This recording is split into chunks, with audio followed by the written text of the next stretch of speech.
ناظرین، تاریخ میں ہار جیت کا فیصلہ طاقت کی بنیاد پر ہرگز نہیں ہوتا۔ آج سے 100 سال بعد ہم میں سے کوئی بھی زندہ نہیں رہے گا۔ تاریخ ہمیں رونتی ہوئی آگے نکل جائے گی، مگر کیا ہم ہارے یا جیت گئے؟ ہم حق کے ساتھی تھے یا باطل کے ساتھ کندھا ملائے ہوئے تھے؟ یہ تاریخ کے کسی نہ کسی صفحے پر ضرور لکھا جائے گا۔ ناظرین، تاریخ کا مطالعہ کیا جائے تو پتہ چلتا ہے کہ تاریخ میں کئی ایسی شخصیات گزر گئی ہیں جن کو اس وقت سب نے ہارا ہوا اور بے یار و مددگار تصور کیا، مگر آج اگر تاریخ کا مطالعہ کیا جائے تو اصل میں وہ جیتے ہوئے نظر آتے ہیں۔ ناظرین، آج کی ویڈیو میں آپ کو تاریخ کی ایسی شخصیات کے بارے میں بتائیں گے جو اس وقت لوگوں کے سامنے ہار گئے، قتل ہو گئے اور ان کا نام و نشان تک مٹا دیا گیا، مگر آج تاریخ ان کو فاتح قرار دیتی ہے۔ نمبر 1، سقراط۔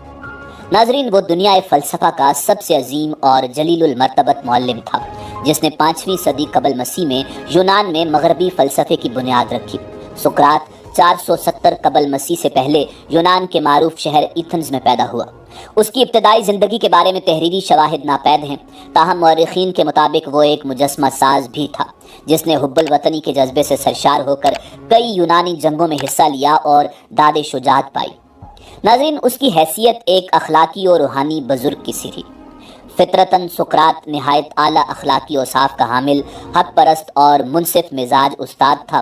اپنی اسی حق پرستانہ فطرت اور مسلسل غور و فکر کے باعث آخری عمر میں اس نے دیوتاؤں کے حقیقی وجود سے انکار کر دیا، جس کی پاداش میں جمہوریہ ایتھنز کی عدالت نے 399 قبل مسیح میں اسے موت کی سزا سنائی۔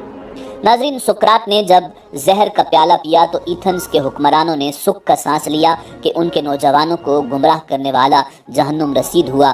یونان کی اشرافیہ جیت گئی، سقراط کی دانش ہار گئی۔ وہ وقت گزر گیا، یونان کی اشرافیہ سقراط سے کہیں زیادہ طاقتور تھی، مگر تاریخ نے ثابت کیا کہ سقراط کا سچ زیادہ طاقتور تھا اور آج تاریخ سقراط کو فاتح قرار دیتی ہے۔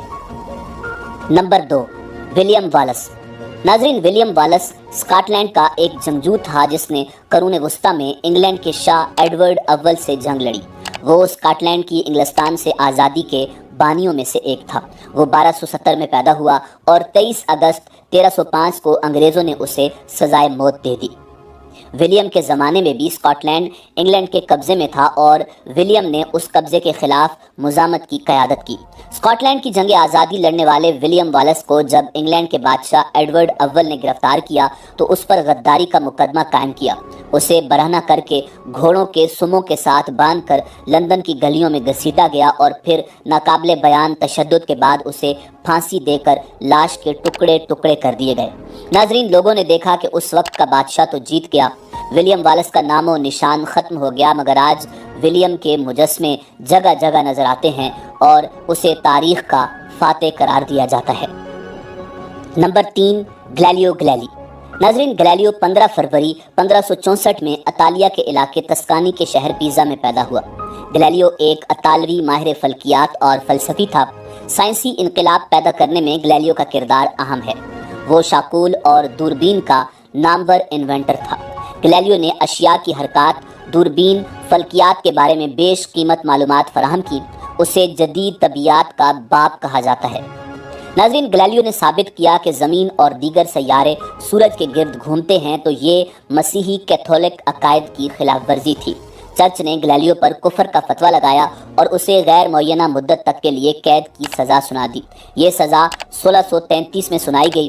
گلیلیو اپنے گھر میں ہی قید رہا اور 1642 میں وہیں اس کی وفات ہوئی۔ مرنے سے پہلے وہ اندھا بھی ہو گیا تھا۔ ناظرین، اس وقت پادری جیت گئے، سائنس ہار گئی، وقت گزر گیا۔ 350 سال بعد رومن کیتھولک چرچ نے تسلیم کیا کہ وہ بالکل درست تھا اور اس وقت کے پادری غلط تھے۔ یوں گلیلیو فاتح قرار پایا۔ Number 4، Giordano Bruno.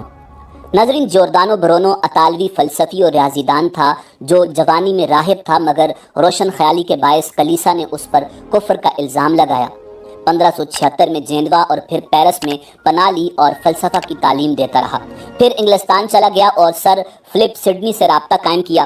فلسفہ اور طبیعیات میں غور و فکر کے علاوہ شاعری بھی کی اور طنزیہ و مزاحیہ مضامین لکھے۔ 1591 میں وینس آیا۔ جہاں الحاد کے الزام میں مذہبی عدالت احتساب کی طرف سے مقدمہ چلایا گیا۔ کچھ عرصے کی قید بامشقت کے بعد معافی مانگنے سے انکار کر دیا تو اسے زندہ جلا دیا گیا۔ ناظرین، برونو پر بھی چرچ کے عقائد سے انحراف کرنے کا مقدمہ بنایا گیا۔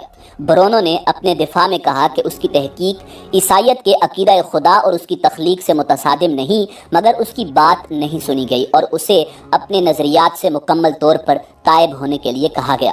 برونو نے انکار کر دیا۔ پوپ نے برونو کو کافر قرار دے دیا۔ 8 فروری سال 1600 کو جب اسے فیصلہ پڑھ کر سنایا گیا تو برونو نے تاریخی جملہ کہا، میں یہ فیصلہ سنتے ہوئے اتنا خوفزدہ نہیں ہوں جتنا تم یہ فیصلہ سناتے ہوئے خوفزدہ ہو۔ برونو کی زبان کاٹ دی گئی اور اسے زندہ جلا دیا گیا۔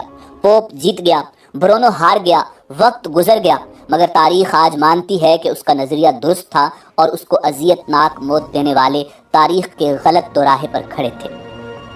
نمبر 5، عبداللہ بن زبیر رضی اللہ تعالی عنہ۔ ناظرین، عبداللہ بن زبیر رضی اللہ تعالی عنہ زبیر ابن العوام کے صاحبزادے تھے۔ آپ کی والدہ حضرت اسماء رضی اللہ تعالی عنہ حضرت ابوبکر صدیق رضی اللہ تعالی عنہ کی بڑی بیٹی اور حضرت عائشہ صدیقہ رضی اللہ تعالی عنہ کی حقیقی بہن تھی۔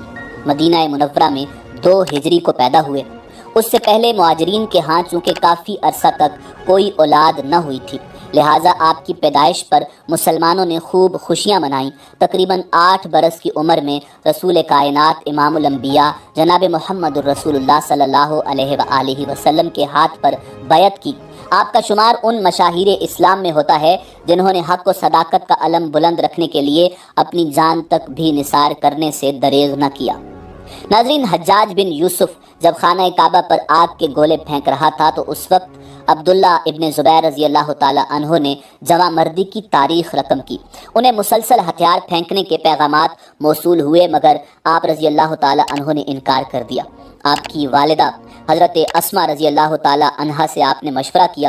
انہوں نے کہا کہ اہل حق اس بات کی فکر نہیں کیا کرتے کہ ان کے پاس کتنے مددگار اور ساتھی ہیں، جاؤ تنہا لڑو اور اطاعت کا تصور بھی ذہن میں نہ لانا۔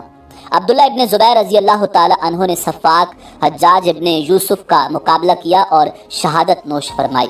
حجاج بن یوسف نے آپ رضی اللہ تعالی عنہ کا سر کاٹ کر خلیفہ عبد الملک بن مروان کو بھجوا دیا اور لاش لٹکا دی۔ خود حضرت اسماء رضی اللہ تعالی عنہ کے پاس پہنچا اور کہا، تم نے بیٹے کا انجام دیکھ لیا؟ آپ نے جواب دیا، ہاں، تو نے اس کی دنیا خراب کر دی اور اس نے تیری آخرت بگاڑ دی۔ ناظرین، اس وقت بظاہر حجاج بن یوسف جیت گیا۔ عبداللہ ابن زبیر رضی اللہ تعالی عنہ بظاہر ہار گئے۔